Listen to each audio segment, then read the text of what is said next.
वेदांतातील ग्रंथ श्रवण करण्यासाठी आमच्या चॅनलला सबस्क्राईब करा व बेल आयकॉन दाबायला विसरू नका. आज हा ज्या ग्रंथाचं आपण आता चिंतन करण्याकरता प्रवृत्त झालो विचारसागर, खरंच याची जीवनामध्ये उपयुक्तता आहे का या संबंधाने आपण थोडासा विचार करत का. जर उपयुक्त असेल, त्याचा काय जीवनामध्ये फायदा असेल, त्याच्यापासून काय फल मिळत असेल तर आपण ते करावं. तुकोबारांनी फार सुंदर वर्णन केले. तुका म्हणे लाभ होयतो व्यापार, करा काही फार शिकवावे. तुकाराम महाराज म्हणतात तुम्हाला नफा आणि तोटा कळतो. जिथं फायदा आहे तिथं तुम्ही प्रवृत्त होता, जिथं फायदा नाही तिथं तुम्ही प्रवृत्त होत नाही. हे काय तुम्हाला शिकवावं लागतं. करा काय फार शिकवावे. तुका म्हणे लाभ होयतो व्यापार, म्हणजे माणसाचा स्वभाव काय, त्याचा आपल्या जीवनाशी काय उपयोग आहे का, त्याच्यातून आपल्याला काय मिळणार आहे का, तर त्यात प्रवृत्त होत. काय त्याच्यातून मिळणार नसेलच तर कशाला त्याच्यामध्ये प्रवृत्त व्हायचं. म्हणून खरंच हा ग्रंथ शिकायचा आहे. ग्रंथातून काय आपल्याला मिळणार आहे, काय फायदा आहे का, त्याचा फायदा काय आहे त्याचा विचार करत असताना त्यांनी अनेक विचार या संबंधाने मांडलेले आहेत. का हा विचार मांडला, भौतिक युग आहे आणि भौतिक युगामध्ये आज एवढी प्रगती झालेली आहे, नुसती प्रगती नाही, त्याच्यामध्ये स्पर्धा चालू आहे. आणि अशाही परिस्थितीमध्ये अशा विचाराची आवश्यकता आहे का, हे पहिल्यांदा बुद्धीला पटलं पाहिजे. बुद्धीला पटलं पाहिजे. बुद्धीला जर पटलं तर ते रुजतं बरं का.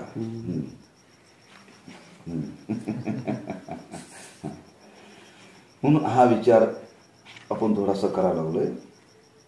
तो विचार सांगत असताना एक त्याच्यामध्ये त्यांनी विचार मांडला की आपल्याला जर जीवनामध्ये साध्य प्राप्त करायचं असेल तर ध्येय निश्चित झालं पाहिजे. साध्य प्राप्त करायचं असेल तर ध्येय निश्चित झालं पाहिजे. मला वकील व्हायचं आहे. वकील व्हायचं म्हणजे नंतर पहिलीला शाळेला गेलंच पाहिजे. शाळेला गेलं पाहिजे म्हणजे आल्यानंतर अभ्यास केलाच पाहिजे, क्लासला गेलं पाहिजे. का वकील व्हायचं आहे ना, म्हणजे वकील व्हायचं म्हणजे त्या मानाने अभ्यास आतापासून केला पाहिजे कधी. तसं आपल्याला निर्तिशय सुखाची प्राप्ती करून घ्यायची.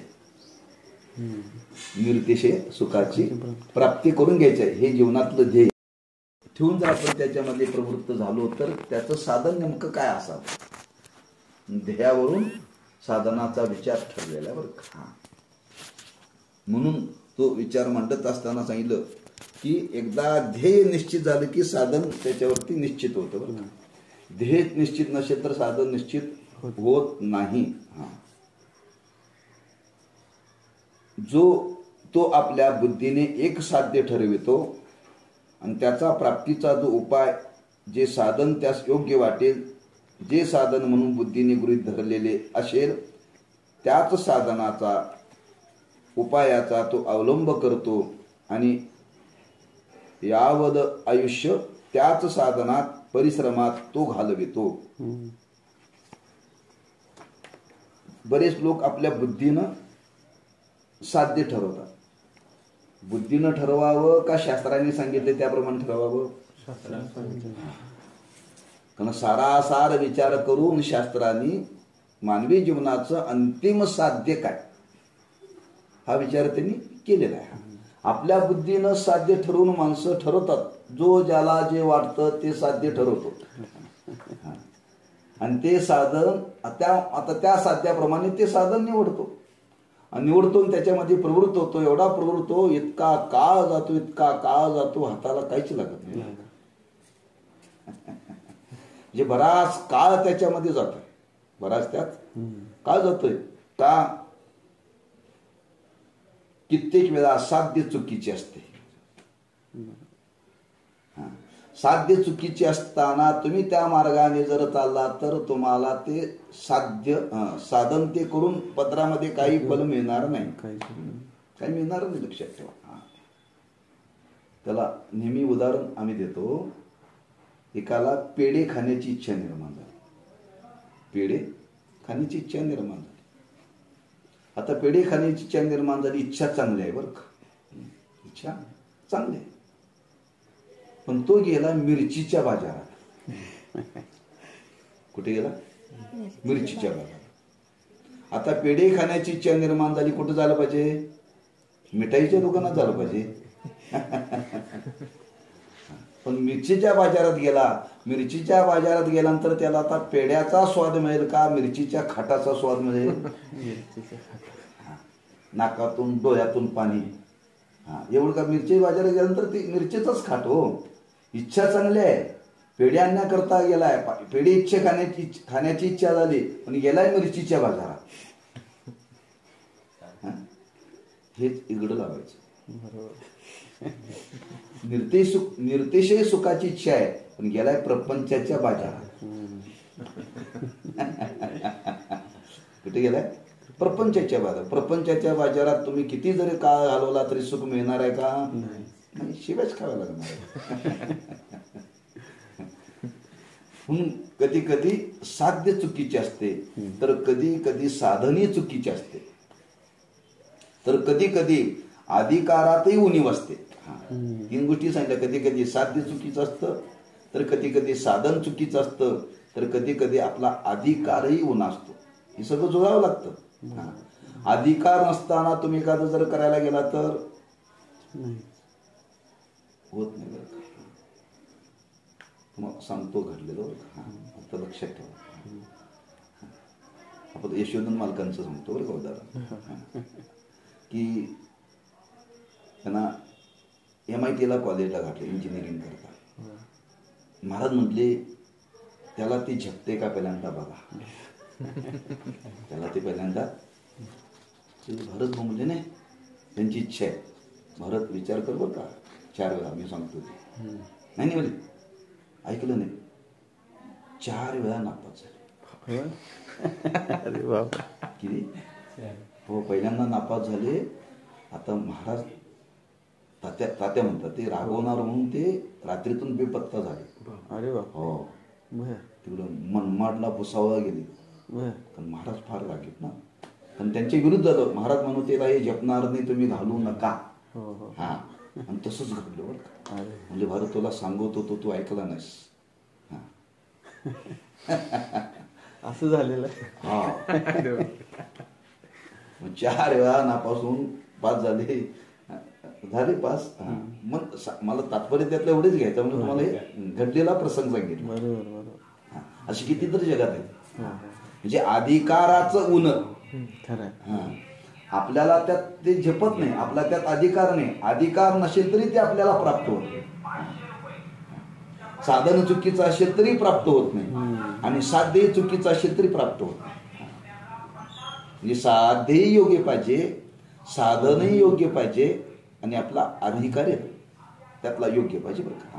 म्हणजे कधी कधी तिन्हीपैकी एक ऊन असतं बरं का, एक ऊन असतं. म्हणून अधिकारातही उणीव असते. ज्या अर्थी साध्य प्राप्त होत नाही, त्या अर्थी साध्य, साधन, अधिकार यात कुठेतरी उणीव आहे असे ठरते. कारण भ्रम हा सदाच बाधानुमेय असतो बरं का. म्हणून लक्षात ठेवायचं बरं का. आपण आज एखाद्या साधनामध्ये प्रवृत्त झालो, आणि साधन करून जर आपल्याला ते जर मिळत नसेल, तर काही लोकांची बुद्धी उलट चालते, हे साधनच चुकीचं आहे. म्हणजे साध्य जर प्राप्त नाही झालं, तर आता आपला अधिकार कमी आहे हे राहिलं बाजूला. हा, म्हणून आम्ही कधी कधी सांगतो लोकांना, तुम्हाला नामाचं अनुष्ठान करायला सांगितलं, नामाचं अनुष्ठान करून तुम्हाला जर फल प्राप्त नाही झालं, म्हणता हे नामामध्ये काय सामर्थ्य नाही. अरे नामा सामर्थ्य नाही, तुझ्यात ऊन आहे ना.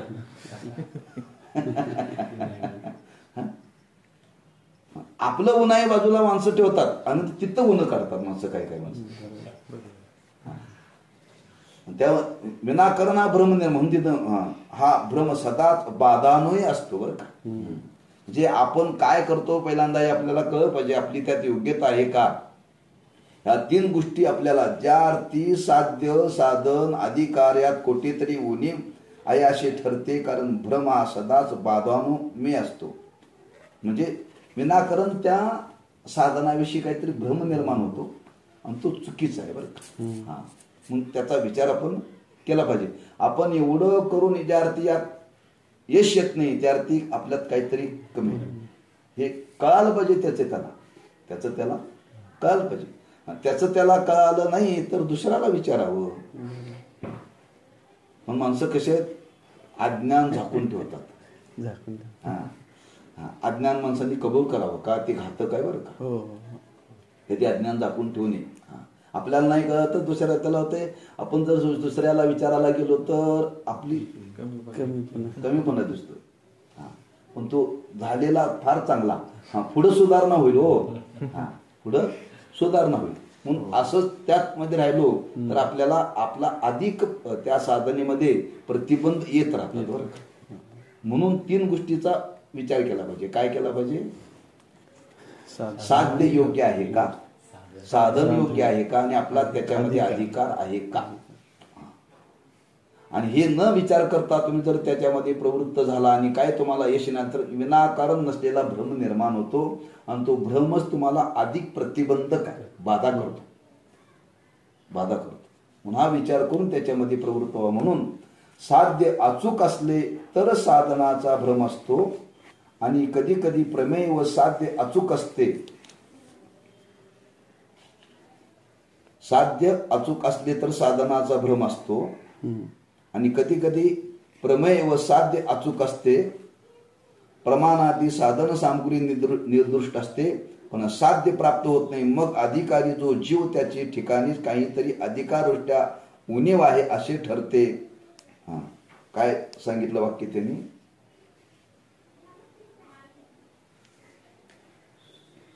अधिकाराच्या ठिकाणी उणीव पहिलं सांगितलं साध्य अचूक आहे, पण कधी कधी साधनाचा भ्रम असतो. साधनाचा भ्रम म्हणजे ते झालंच, हे करावं का ते करावं का ते करावं का हे करावं, ह्या मार्गाने गेलं तर ते मिळेल का त्या मार्गाने गेलं तरी मिळतं. म्हणजे भ्रमाची अवस्था आहे. भ्रमाची अवस्था आहे. तुम्हाला जायचंय तिथं, आता पंढरपूरला जायचंय, चांगली गोष्ट आहे, अचूक आहे. पंढरपूरला गेलं पाहिजे. कोल्हापूर मार्गे जावं का इचलकरंजी मार्गे जावं का नरसोबावाडी मार्गे जावं, कोणत्या मार्गे जावं ह्यातच ते विचार करण्यात वेळ निघून जातोय. भ्रमाचीच अवस्था. काय याला नाही विचार करावं, ह्या मार्ग जावा, ह्या मार्गाने जावं का त्या मार्गाने जावं, कुठल्या तर मार्ग निश्चित करणं एक. ह्या मार्गाने गेला असं, ह्या मार्गाने कुठल्या मार्गाने शेवटी पंढरपूरला जाणार आहेस की नाही, इकडं तोडून गेलं तर शॉर्टकट आहे. मग ते काय म्हणतोय, इकडून गेलं तर रस्ता चांगला आहे. म्हणजे भ्रमाची अवस्था आहे. म्हणजे इकडून जावं का तिकडून जावं, तिकडून जावं का इकडून जावं. जाता जाता तुम्हाला एक गोष्ट सांगतो, त्यातली एखाद्या शॉर्टकट म्हणजे जवळचा असतो पण रस्ता चांगला नसतो, पेट्रोल ज्यादा जातं बरं का गाडी, तेवढंच आणि रोड जर चांगला असेल तर तेवढ्याच पेट्रोल मध्ये तुम्ही जाताय आणि वेळ वाचतो. रस्ता जर कच्चा असेल तर वेळ जातो, पेट्रोल जातं. रस्ता जर चांगला असेल तर पेट्रोल तेवढंच जातं पण लवकर. ही भ्रमाचीच अवस्था आहे ना. तसं साध्याच्या बाबतीत सुद्धा हीच अवस्था आहे. कोणतंही साध्य अचूक आहे पण साधनाविषयी भ्रम असेल तर अवघडच आहे ना. आणखी सांगितलं प्रमेय व साध्य अचूक आहे. प्रमेय म्हणजे साधन आणि साध्य अचूक आहे. प्रमेय म्हणजेच साध्य, प्रमेय वा साध्य असा शब्द आहे. साध्यालाच प्रमेय म्हणजे ती त्रिपुटी सांगली, प्रमाण, प्रमेय आणि प्रमाता. जे प्राप्त करायचं त्याला प्रमेय म्हणतात आणि ज्याचा वापर करायचा त्याला साधन म्हणतात आणि प्राप्त करणारा त्याला प्रमाता म्हणतात. म्हणून प्रमाता, प्रमेय आणि प्रमाण असे ती त्रिपुटे म्हणून ती शब्द इथं वापरले. म्हणून प्रमेय वा साध्य अचूक असते, प्रमाणादी साधनही सामुग्री निर्दुष्ट असते. म्हणजे साध्यही योग्य आहे, साधनही योग्य आहे, पण साध्य का प्राप्त होत नाही? जो अधिकारी जीव तो त्याच्या ठिकाणी काहीतरी अधिकारदृष्ट्या उणीव आहे असे ठरते बरं का. म्हणजे साधन योग्य आहे, साध्य योग्य आहे, पण अधिकारात उण कधी कधी असतं. तुम्ही तिन्ही बाजून लावू शकता. कधी कधी अधिकार योग्य आहे, साध्य योग्य आहे, तर कधी कधी साधन चुकीचं असतं. कधी कधी साधन चुकीचं असतं. कधी कधी अधिकार योग्य आहे, साधनही योग्य आहे, पण साध्य चुकीचं आहे. म्हणून तीन त्याचे विभाग करता येतात. म्हणून अधिकार दृष्ट्या असं ठरते की अधिकाराचं उणीव आहे, अचूक साध्य, निर्दुष्ट साधने, योग्य अधिकारी यांचा एक समयावच्छेदे करून मेळ बसला तर साध्य प्राप्ती निश्चित होते. या तीन गोष्टी बसल्या पाहिजे. म्हणून तुकोबराय म्हणतात, काय म्हणतात? उदक अग्नी धान्य झाल्या घडे पाक, एका विना एक कामा नये. एक जरी कमी असलं तरी काम होत नाही, होतच नाही. पाक म्हणजे स्वयंपाक. महाराजांनी फार सुंदर दिले ते दृष्टांत तुकोबारायांनी. उदक म्हणजे पाणी, अग्नी आणि धान्य, तिन्हीतलं एक कमी असेल तर स्वयंपाक होत नाही. अग्नी आहे, पाणी आहे, काय शिजवणार? दगड शिजवणार. जे पाणी मुबलक आहे, चांगलं आहे. अग्नी आहे, पण शिजवायला काय नाही. शिजवायला चांगला आहे, बासमती तांदूळ आहे, पाणी आहे, अग्नीचा पत्ताच नाही.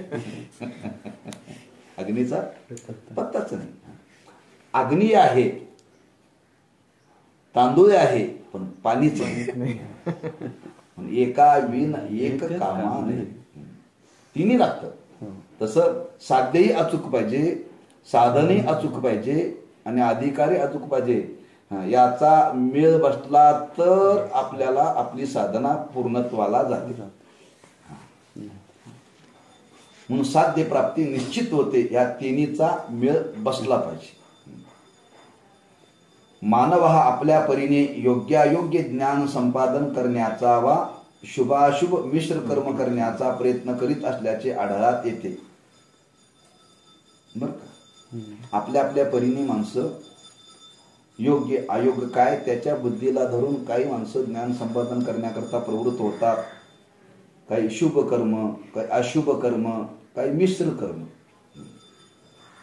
म्हणजे शुभ आणि अशुभ तीन प्रकारचं कर्म. एक शुभ कर्म सांगितलं, काही माणसं चांगलं कर्म करतात त्याच्या बुद्धीप्रमाणे, काही माणसं वाईट कर्म करतात त्याच्या बुद्धीने, काही काही चांगलं आणि वाईट दोन्ही करतात एकत्र. बरोबर करण्याचा प्रयत्न करीत असल्याचे आढळात येते. एकंदर समाजामध्ये असं चाललेलं हे आपल्याला पाहायला मिळतं. त्याच्या त्याच्या योग्यतेप्रमाणे तो निर्णय घेतो, त्याच्यामध्ये प्रवृत्त होतो. त्यात काही लोक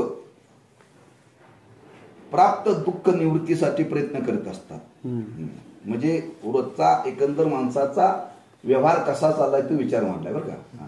तो त्याच्या त्याच्या बुद्धीतेप्रमाणे, त्याच्या त्याच्या योग्यतेप्रमाणे तो कर्म करण्याकरता प्रवृत्त आहे. कोण शुभ करतो, कोण अशुभ करतो, कोण शुभ अशुभ करतो. असा काही जगामध्ये आज लोकांचा एकंदर प्रवास चाललेला आहे कर्म करण्याचा. त्यातही काही लोक आता प्राप्त झालेलं दुःख त्या दुःख निवृत्ती करता प्रयत्न करतात असतात बरं का. निदान पक्षी अप्राप्त दुःख प्राप्त होऊ नये व प्राप्त सुख कधी निवृत्त होऊ नये असा त्याचा त्या ज्ञान संपादनामागे व क्रियेच्या मागे उद्देश दिसून येतो. एकंदर त्यांनी तात्पर्य सांगितलं समाजाचं बरं का. काय माणसं करतात प्रयत्न. जरी आज माणसं या पद्धतीनं जरी वागत असले, कोणी शुभ कोणी अशुभ कोणी मिश्र कर्म करत असते, तर प्रत्येकाचा एक विचार आहे की आपल्या जीवनातलं दुःख जावं, दुःख जावं आणि सुख कायम स्वरूपाचं प्राप्त व्हावं. हा प्रत्येकाला याच अपेक्षेनं माणसं जीवनात प्रयत्न करतात. अप्राप्त दुःख होऊ नये व प्राप्त सुख कधी निवृत्त होऊ नये. जे दुःख कधी आलं नाही ते आपल्याला येऊ नये आणि आता प्राप्त झालेलं हे जाऊ नये सुख. बर का, याच्याकरता माणसं जीवनामध्ये प्रयत्न करत राहतात. असं एकंदर चाललेल्या प्रत्येकाच्या क्रियेचा एक उद्देश आपल्या लक्षात येतो. म्हणजे जगाची ही राहटीच आहे, जगाची राहटीच आहे. म्हणून तर बऱ्याच ठिकाणी बघा संतांनी का सांगावं लागलं,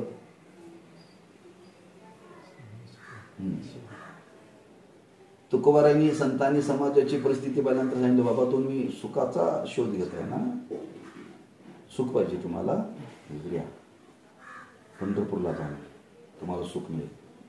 सुखा लागी करीशी तळमळ.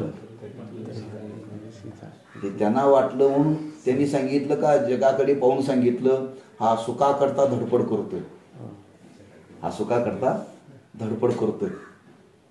सुख पाहिजे तुला, मग हे कर. आपुला तो एक देव करून घ्यावा, ते विन जेव्हा सुख नाही. म्हणजे आपली चाललेली क्रिया, आपली चाललेली धडपड बघून हे सांगितले संतांनी. बर का, म्हणजे जीवाची इच्छा आहे दुःख निवृत्त व्हावं आणि सुख कायम राहावं. दुःख निवृत्त व्हावं आणि सुख कायम राहावं, याच्याकरताच माणसं रात्रंदिवस प्रयत्न करतायत, याच्याकरताच प्रयत्न करतायत. बरं, दुसरा प्रयत्न काही नाही, त्याच्याकरताच या सगळ्या बाऱ्या भानगडी चालल्या. जे जे आज चालले ह्या करण्याच्या, ह्या क्रियेच्या मागे हाच उद्देश आहे. आपल्या जीवनात दुःख शिल्लक राहू नये आणि सुख कधी जाऊ नये, असा प्रत्येकाचा रात्रंदिवस प्रयत्न चालू आहे. पण असं घडतच नाही. ते असलेल्या सुखाची चिंता लागते, म्हणजे ते जाऊ नये याची चिंता असते. एका सुभाषितकाराने वर्णन केले, सुखस्य नंतरम दुःखम, दुःखस्य नंतरम सुखम. एकदा सुख येतं, एकदा दुःख येतं, एकदा दुःख येतं, एकदा सुख येतं. ते म्हणते यांचा शिवना पाटलीचा खेळ चाललाय. आपण ते एकाला शिवाला पाठी लागत नाही का, याला शिवलं की त्यानं त्याला शिवायचं, त्यानं याला शिवलं की त्यानं याला शिवायचं. एकदा दुःखाने पुढे चालायचं, एकदा सुखाने मागे चालायचं, एकदा सुखाने पुढे चालायचं, एकदा दुःखाने मागे चालायचं. असंच चाललंय जगामध्ये. दुःख दुःखही निवृत्त होत नाही आणि सुख सुखही राहत नाही. मग माणसं याच्याकरता आज मात्र प्रयत्न करतात. बरं, कसून प्रयत्न, याच्याकरता प्रयत्न करतात.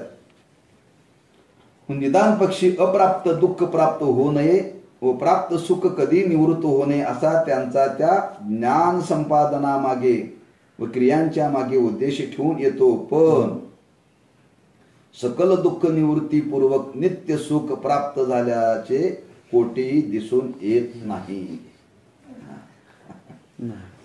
जेवढा प्रयत्न करून जे घडायला पाहिजे ते घडत नाही. शेवटी माणसं काय होतात, निराश होतात. हे आपल्या आपल्या बुद्धीनं यांनी करतात. बरं, आणि आता याच्यामध्ये यश नाही म्हणतात माणसं, म्हणतात जगण्यात काय आता अर्थ शांत नाही. नाही, काही शांत बसतात नाही, म्हणतात मेलेलं बरं.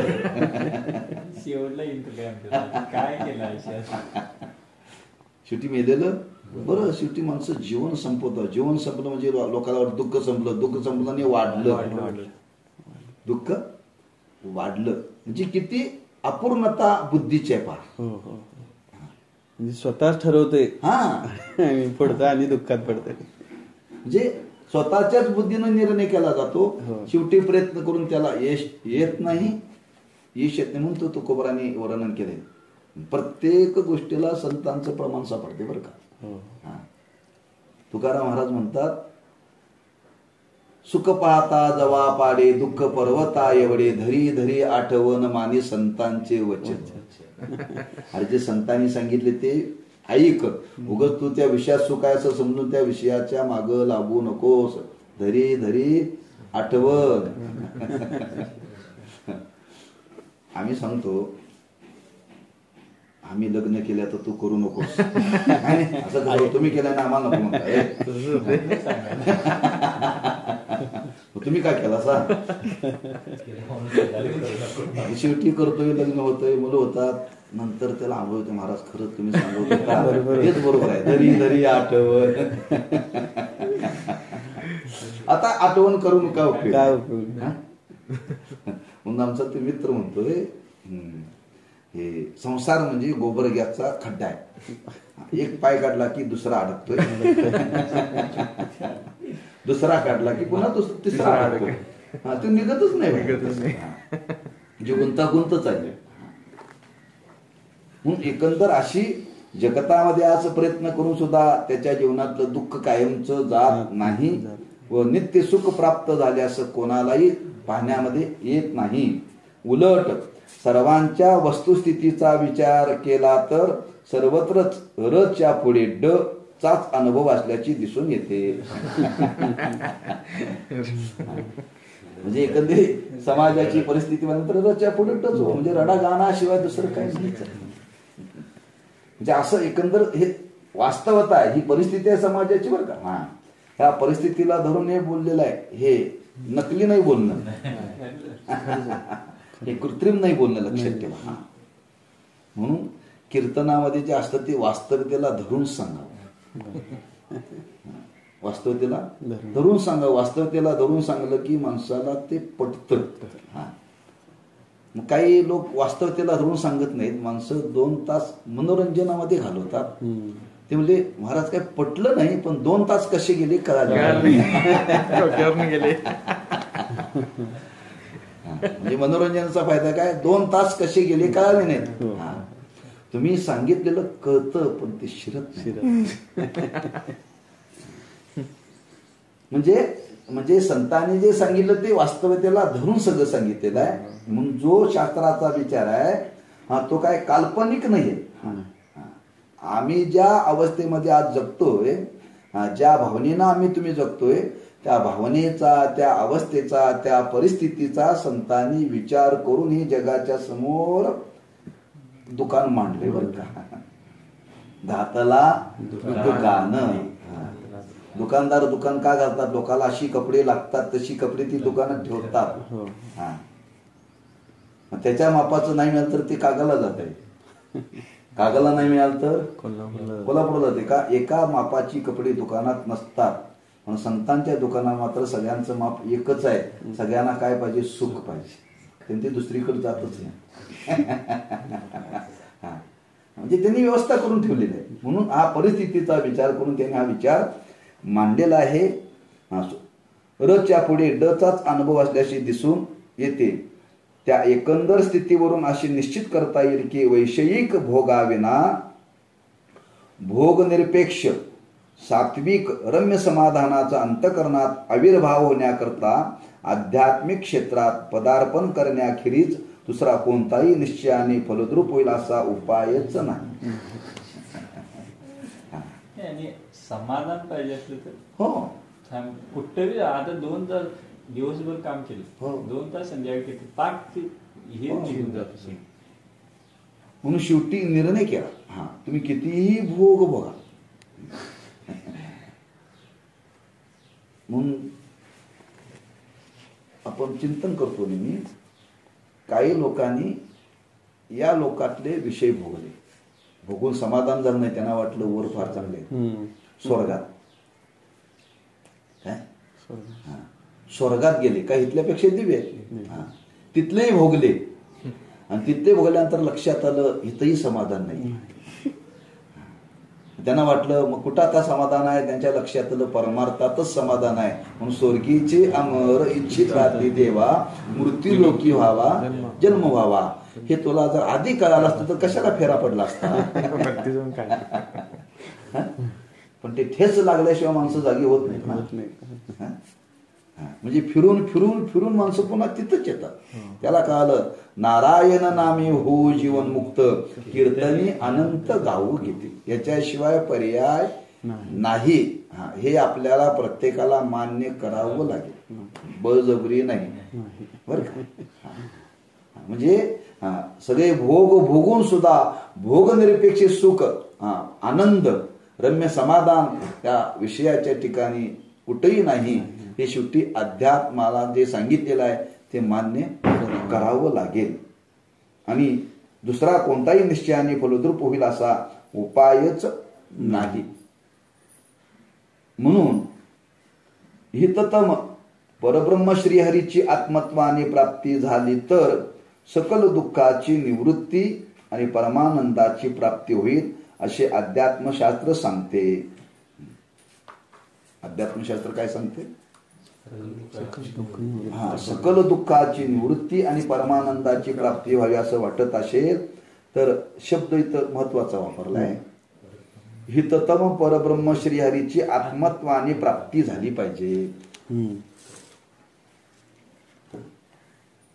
त्याचा थोडासा उलगडा करून तुम्हाला सांगतो बरं का. हे वाक्य सोपं वाटतं पण फार अवघड आहे.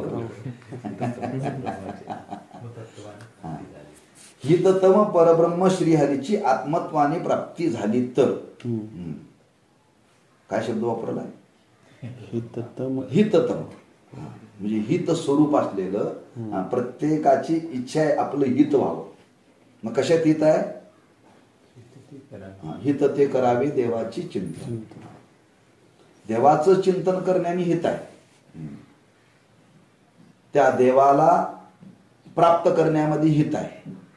त्या देवाला प्राप्त करण्यामध्ये हित आहे, पण त्या देवाला आत्मत्वाने जाणण्यामध्ये खरं हित आहे. त्याचं भजन करण्यामध्ये हितच आहे, पण एवढ्यावरती थांबलं नाही.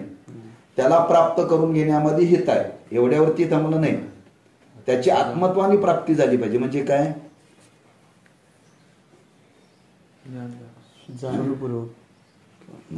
त्यातला भाव सांगतो आपल्याला. आत्मत्वाने म्हणजे जो श्रीहरी जो आज या विटेवरती उभा आहे तेच आपलं स्वरूप आहे. तेच आपलं स्वरूप आहे. आपलं जे स्वरूप आहे ना तेच या सगुण साकार रूपाने प्रकट झाले. देव वेगळा आणि आपलं स्वरूप वेगळं नाही. जो आत्मा आपल्या हृदयामध्ये आहे ना तेच विशेष रूपाने देवाचं रूप आहे. जे विशेष रूपाने देवाचं रूप आहे तेच आपल्या हृदयामध्ये आत्मा आहे. तैसा हृदयामध्ये मी रामू असता सर्व सुखाचा आरामू परिभ्रांताशी कामू. अरे जो आज राम म्हणून सांगितला तर तो रामच सर्वागटी. जो राम हा जगामध्ये अवतरून तो सर्वांच्या घटामध्ये देहामध्ये तोच राम आहे. आणि हा जो आत्मा सांगितला तोच राम रूपाने प्रकट झालेला आहे. असं ज्याला ज्ञान झालं त्याला म्हणतात आत्मत्वाने. आत्मा आणि तो ईश्वर, आत्मा आणि ते ब्रह्म हे वेगळं नाही. ते आणि हे एकच आहे. असं ज्यानं जाणलं त्याला समजावं आत्मत्वाने ज्ञान झालं. हे ज्ञान झालं पाहिजे. आणि याच्यामध्ये खरं हित आहे. लोक म्हणतात अहो भजन करण्यामध्ये आनंद आहे, भजन करण्यामध्ये आनंद आहे, पण पोटाची व्यवस्था काय? आम्ही देवाचं भजन केलं 4 तास, उद्या सकाळी काय तो शेतात पाणी पाजायला येणार आहे? येईल. सावता महाराजांच्या शेतात आला नाही, तेवढी भक्ती केली तर येईल की. तुम्ही करणार 4 तास आणि ती जीवावर आल्यासारखी करणार, ते मनापासून करणार तुम्ही, उदार होऊन करणार आहे. हो. आणि तू येणार आहे काय राबाला म्हणतात. अरे तुम्ही जर तशी केली तर येईल ना. तुका म्हणे त्यांचा देव सर्व भार चालवी कामार होऊन या करेल. पण त्याच्या पुढे जर कळालं आपलं की खरंच आपण जी भक्ती करतो ही देवा करता करत नाही, आपल्या करता करतो. आपल्या करता करतो. हा जर पुढचा भाव आला तर त्याच्या वागण्यात आणखी फरक पडतो बरं का. म्हणून आत्मत्वाने ते कळालं पाहिजे. म्हणून तो शब्द वापरायला लक्षात ठेवायचं बरं का. महत्वाचा अतिशय महत्वाचा आहे. हे बऱ्याच लोकांना लक्षात येत नाही बरं का. परब्रह्मश्रीयाची आत्मत्वाने प्राप्ती झाली तर बरं का. म्हणजे तो आत्मत्वाने प्राप्ती होणं म्हणजे कळणं. कळणं बरं का. म्हणजे तो आणि आपण हे वेगळं नाहीये. दोन्ही कसं काय? त्याला उदाहरण दिले शास्त्रकारांनी. पौर्णिमेचा दिवस आहे आणि वर आकाशामध्ये चंद्र उगवलेला आहे, पूर्ण चंद्र उगवलेला पौर्णिमेला बरं का. आणि तुम्ही विहिरीच्या काठावर गेलाय आणि विहिरीच्या काठाला गेल्यानंतर त्या पाण्यामध्ये तुम्हाला त्या चंद्राचं प्रतिबिंब दिसतं. चंद्राचं प्रतिबिंब दिसलं. वा, काय सुंदर आहे प्रतिबिंब. त्यातलं चांगलं आहे का वरचं चांगलं आहे? कुठलं चांगलं? मग त्यात पडली ते कुठलं वरचं आहे का ते वेगळं आहे? वरचंच पडलं. म्हणजे वर आकाशामध्ये असलेलं ते चंद्राचं पाण्यामध्ये प्रतिबिंब पडलेलं आहे, ते बघितल्यानंतर आनंद होतो का नाही? बरोबर आहे, लक्षात आलं? तसं या जगामध्ये ते परब्रह्म व्यापक आहे आणि तेच प्रत्येकाच्या हृदयामध्ये बिंब रूपाने आहे. ते बिंब आणि प्रतिबिंब वेगळं नाही आहे, तसं ते ब्रह्म आणि आत्मा वेगळा नाही. मग ते कधी दिसेल? त्या पाण्यात पाणी स्वच्छ असेल तर. शेवाळ असं तर दिसत नाही. आम्हाला का दिसत नाही? सगळं शेवाळ आहे. आज शास्त्र सांगाले, वेद सांगालाय, उपनिषद सांगालाय, ज्ञानेश्वर महाराज सांगून गेले, तुकाराम महाराज सांगून गेले, नाथ महाराज सांगून गेले, शेवटी सगळे संत सांगून गेले, तरी आम्हाला ते कळे ना का? शेवाळ आहे ना. शेवाळ हे कोणी करायचं आहे? आपण काढायला पाहिजे. ते शेवाळ काढल्याशिवाय आपल्याला ते दिसणारच नाही. म्हणून शेवाळ काढणं म्हणजेच त्याचं आत्मत्वाने ज्ञान होणं, एक अर्थ घ्यायचा. आणि शेवाळ काढणं म्हणजे अंतःकरण शुद्ध होतं, बरं का. अंतःकरण शुद्ध झालं की त्याचा अनुभव येतो. म्हणून हिततम परब्रह्मश्रियाची आत्मत्वाने प्राप्ती झाली तर सकल दुःखाची निवृत्ती आणि परमानंदाची प्राप्ती होईल असे अध्यात्मशास्त्र सांगते. भोगनिरपेक्ष निरतिशय रम्य समाधानातच मानवी जीवनातील आदर्श मानवतेची अगदी पराकाष्ठा सदाचित सामावलेली असल्यामुळे अनादी कालापासून तो थेट आज तागायत प्रस्तुत काळापर्यंत साधुसंत ऋषीमुनी हे या रम्य समाधानाच्या उपायाचे सतत मार्गदर्शन करीत आले आहेत. त्याच उपायाने मार्गदर्शन करणारापैकी विचार सागरस्य हा एक प्रक्रिया ग्रंथ आहे. आज आपल्याला जे आत्मत्वाने जाणायचं आहे आणि ते जाण्यानंतर सकल दुःखाची निवृत्ती आणि परमानंदाची प्राप्ती होईल असं जे अध्यात्मशास्त्र सांगते. भोगनिरपेक्ष आनंद समाधान कशामध्ये आहे हे आधी सांगितलेलं आहे, आजही सांगून ठेवलेलं आहे. जे शास्त्रांनी सांगितलं, उपनिषदांनी सांगितलं, साधू संतांनी सांगितलं तेच ह्या ग्रंथामध्ये सांगितलं आणि ते आज आपल्याला हवं आहे. आपल्याला ते हवं आहे आणि दुसरं काय सांगितलेलं नाही. परंपरेनं आलेलंच हा ग्रंथकर्त्याने थोडं प्रक्रियेच्या रूपाने ते आपल्यासमोर त्यांनी मांडण्याचा प्रयत्न केलेला आहे. म्हणून हा एक प्रक्रिया ग्रंथ आहे. त्यामुळे या ग्रंथाची उपयुक्तता सदाचित अबाधित आहे. या ग्रंथाच्या संप्रदायपूर्वक अध्ययनाने जिज्ञासूचा सुसंस्कृत प्राकृत ग्रंथात योग्य प्रवेश होऊन रम्य समाधानाला त्याच्या उपायाचे अचूक ज्ञान होईल. म्हणून या ग्रंथाची आपल्याला जीवनामध्ये उपयुक्तता आहे, सदाचित आहे, अबाधित आहे. पण हा ग्रंथ संप्रदायपूर्वक अध्ययन केला पाहिजे. वाचून कळत नाही. संप्रदायपूर्वक अध्ययन केला पाहिजे म्हणजे ज्यांनी संप्रदायपूर्वक याचं अध्ययन केले त्याच्याकडून केला पाहिजे. एखाद्याची बुद्धी आहे म्हणून त्याच्याकडून ऐकून चालणार नाही. त्यांनी संप्रदायपूर्वक अध्ययन केले त्याच्याकडून हे आपण ऐकलं पाहिजे, तर जिज्ञासूचा त्या ग्रंथामध्ये योग्य प्रवेश होईल आणि त्याला रम्य समाधानाच्या उपायाचे अचूक ज्ञान होईल. म्हणजेच वस्तू महात्म्य ज्ञान हा मानवाच्या वैचारिक, भावनिक आणि आचार जीवनाचा मूळ पाया आहे. वस्तू महात्म्य ज्ञान. वस्तू महात्म्य ज्ञान म्हणजे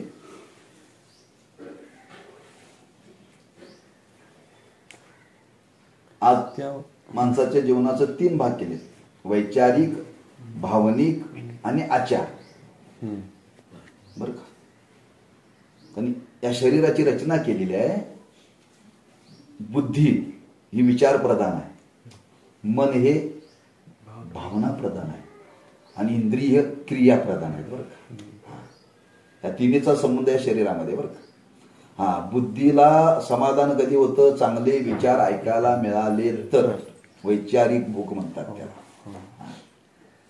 चांगलं पाहायला मिळालं तर मनाची भावनिक भूक शांत होते. आणि चांगली क्रिया घडली तर इंद्रियांना भूक शांत होते. बरं का? अशी रचना केलेली आहे या शरीराची. बरं का? मग वैचारिक, भावनिक आणि आचार.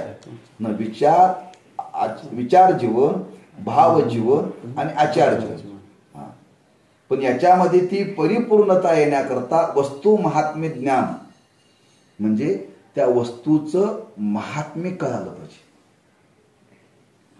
वस्तूचं महात्म्य कळणं, तिचं ज्ञान होईल तर त्यात बुद्धी त्याचा स्वीकार करते. तुम्ही बाजारात गेला आणि बाजारात गेल्यानंतर चौकशी करता, भाजी चांगली आहे का? हो, ती म्हणजे भाजी चांगली आहे, खरंच आहे, जवारी आहे बरं का. चौकशी करताना ही भाजी खाल्ली की पोट बिघडेल. नाही, पोट काय बिघडत नाही म्हणले, पोट साफ होते म्हणले. म्हणजे साधी भाजी घेताना सुद्धा त्या भाजीच्या माग काय सामर्थ्य आहे हे विचार केला. कोणती? तुम्ही कपडा घ्यायला गेला, हा कपडा माझ्या शरीराला चांगला राहील का? म्हणजे त्या वस्तूचं महात्म्य, त्या वस्तूचं स्वरूप ज्ञात झालं तर त्याचा आपण स्वीकार करतोय, नाहीतर करत नाही. हा स्वभावच आहे माणसाचा. माणसाचा स्वभाव आहे. म्हणून वस्तू महात्म्य ज्ञानजन्य असा शब्द वापरले बरं का. वस्तूचं महात्म्य जर कळालं तर माणसं वस्तू घेण्याकरता प्रवृत्त होतात. वस्तूचं महात्म्य नाही कळालं तर माणसं वस्तू घेण्याकरता प्रवृत्त होत नाहीत. म्हणून वस्तूचं महात्म्य कळावं म्हणून त्याचं आज व्यवहारामध्ये जाहिरातीकरण केलं जातं. काय केलं जातं? जाहिरातीकरण. ही वस्तू आहे. आज टीव्हीवरती एवढ्या जाहिराती येतात. ही वस्तू घेतली तर काय होतं, ती माणसं ऐकतात आणि दुकानात जातं, हे तुमच्याकडे मिळतं का? म्हणजे माझ्याकडे नाही. तुम्हाला कोण सांगितलं? काय नाही, असं काही टीव्हीला जाहिरात ऐकली हो.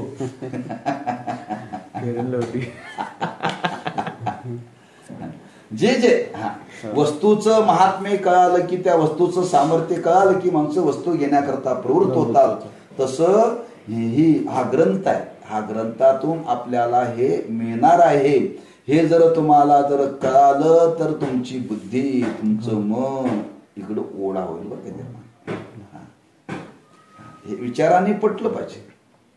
म्हणून वस्तूचं महात्म्य, म्हणून ह्या ज्ञानाचं स्वरूप या ग्रंथाच्या द्वारे आपल्याला जाणून घेता येतं. हे जर आपल्याला कळालं तर आपली याच्याकडे प्रवृत्ती होईल. म्हणून वस्तू महात्म्य ज्ञान हा मानवाचा वैचारिक, भावनिक आणि आचार जीवनातला मूळ पाया आहे. हा माणसाचा स्वभाव आहे बरं का. माणसाचा स्वभाव आहे म्हणून तिथं पाया शब्द वापरला. अचूक ज्ञान म्हणजे सुमती भाव आहे बरं का. अचूक ज्ञान म्हणजे सुमती भाव. सुमती भावाने सद्भक्ती भाव निर्माण होतो.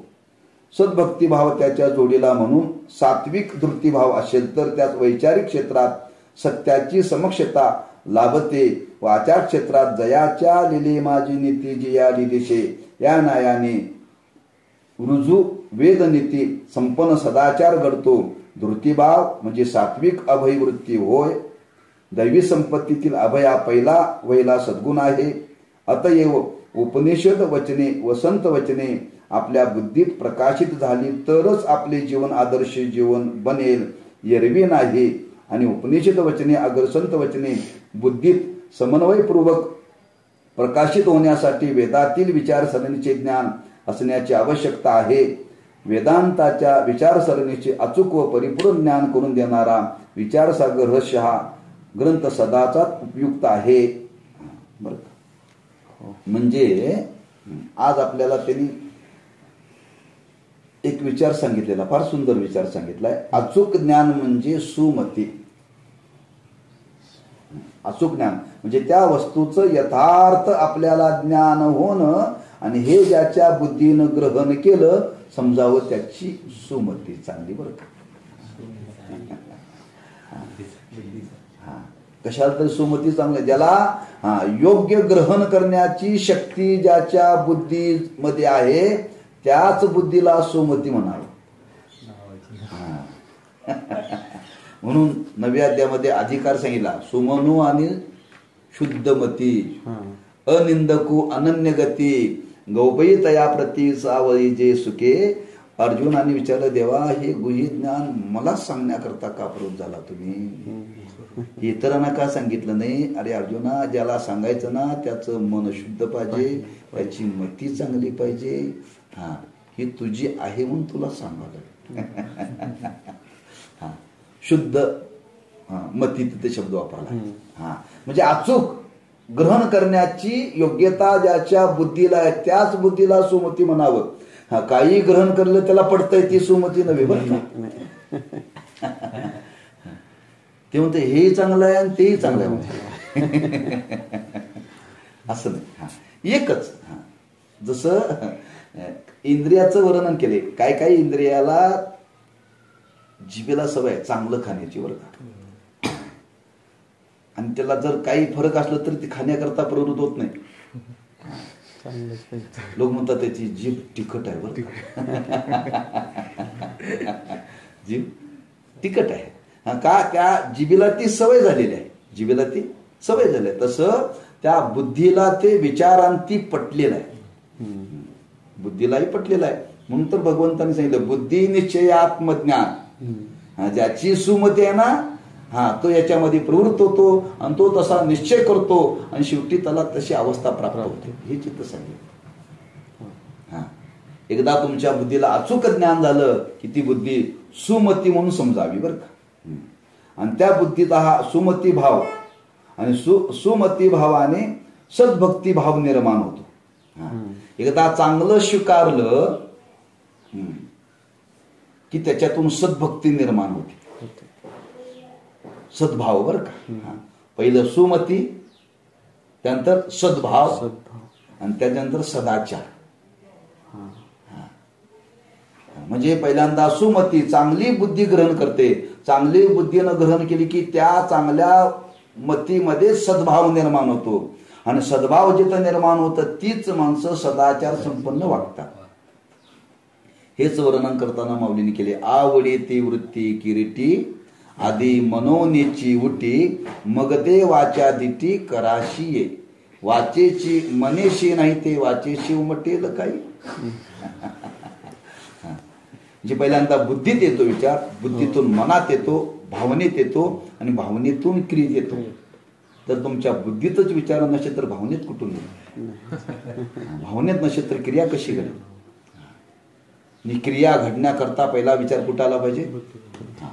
मग त्याला गुरुवरी साखरे माझा एक दृष्टांत देतात छोटासा दृष्टांत देतात. एक विद्यार्थी रोज आश्रमात यायचा पाठाला रोज नेमाने यायचा. पण त्या आश्रमाच्या रस्त्यामध्ये जाताना त्या आश्रमाच्या बाजूला रस्त्यामध्ये एक झाड होत. त्या झाडाला तो तुडवून यायचा बरं का. तुडून यायचा. त्याला सांगितलं त्या झाडाला तुडू नकोस. बरेच वेळा सांगितलं तो काय लक्षात घ्यायचं नाही बरं का. ठीक आहे. एक दिवशी त्याला बोलून घेतलं गुरु महाराजांनी. म्हणजे तू रोज मी त्याला रोज सांगते म्हणले तू रोज येतोस पाठाला ह्या झाडाला तोडू नको म्हणून तुला किती वेळा सांगितलं. इकडे म्हणजे तुला सांगतो हे झाड आहे ना हे सामान्य नाही बरं का. ह्या झाडाचा पाला जर हुंगला ना क्षयरोग कमी होतो. काय होतो क्षयरोग. त्याला पटलं बरं का.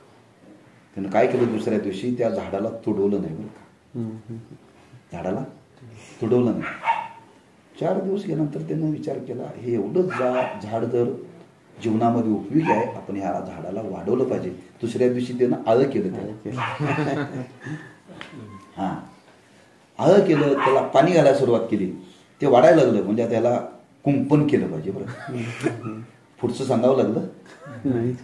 त्याला सांगितले झाड औषधी आहे हे बुद्धीनं स्वीकारल्यानंतर त्याच्या भावनेत आलं आणि भावनेनंतर पुढची क्रिया आली.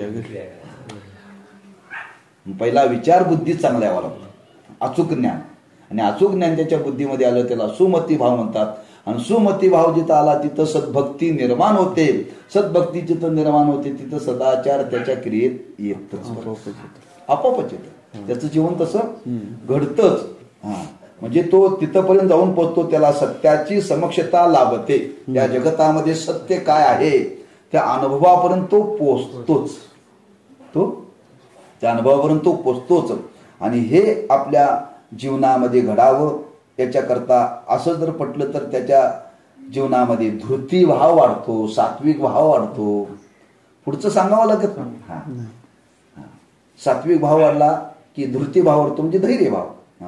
असं वाढता वाढता शेवटी त्याच्या जीवनामध्ये वाढतं. काय नाही, आता आपण ज्या जगतामध्ये जगत असताना निर्भय जीवन जगलं पाहिजे. काय या जगतामध्ये एक सत्य परमात्माच आहे. बाकीचे पदार्थ नाश पावणारे आहेत, म्हणून त्याला कुठल्याही पदार्थाचा वियोग झाला तर दुःख वाटत नाही, भय वाटत नाही, अभयता निर्माण झाली. बरं का, काही जाणारच आहे, एकच वस्तू आहे न जाणारी. बाकीच्या गोष्टीचा त्याच्या जीवनातून संबंध निघून गेला तर त्याला भय वाटत नाही. अभयता म्हणजे दैवी संपत्तीतला पहिला गुण त्याच्या अंतःकरणामध्ये प्रगट होतो, या पद्धतीनं जीवन जगल्यावर. बरं का, आणि हे आपल्याला उपनिषदाने संत वचनाने आदर्श जीवन कसं निर्माण व्हावे सांगितलेलं आहे. आणि तेच विचार ह्या विचारसागर ग्रंथामध्ये आलेला आहे. म्हणून हा ग्रंथ आपल्याला सदाचाच उपयोगी आहे, याचा आपल्याला स्वीकार करावा लागेल. हे महत्व जाणूनच परमगुरुवर्य श्री विनायक नारायण जोशी साखरे महाराज कंसात दादा महाराज साखरे यांनी हा ग्रंथ अतिपरिश्रमाने लिहून प्रकाशित केला, आपल्या सवंगड्यांना यथावत शिकविला. तो आज अत्यंत लोकप्रिय झाला आहे. ही नवीन आवृत्ती म्हणजे उपयुक्त विधानाची सत्यता पटवणारी बोलकी साक्ष होय. संत वाङ्मयात अद्वैत वेदांत प्रक्रिया, पारिभाषिक शब्द, महासिद्धांत, उपसिद्धांत जागोजागी विखरून आले असल्याने आढळण्यात येते. त्याचे अचूक ज्ञान होण्याच्या दृष्टीने त्या सिद्धांत विषयक वचनाचा उकल होऊन मुमुक्षुस त्याची सहज प्राप्त होऊन उपजही पटेल, अर्थात सत्याची समक्षताही लाभेल. त्यासाठी संत वाङ्मयातील विखुरलेल्या प्रक्रियांचा काहीसा सुधारण विचार करू. म्हणजे आपल्याला संतांच्या वाङ्मयामध्ये सगळे जे विचार पसरून आलेत, एक ठिकाणी आले नाही. ना ग्रंथ आपण जर शिकलो तर आपल्याला हा कुठं विचार आलेला आहे हे आपल्याला सगळं कळेल. आणि तो कसा आला त्याच्याकरता त्यांनी काही थोडेसे नमुने दिले, थोडेसे. त्याचा विचार आपण पुढच्या पाठात करू.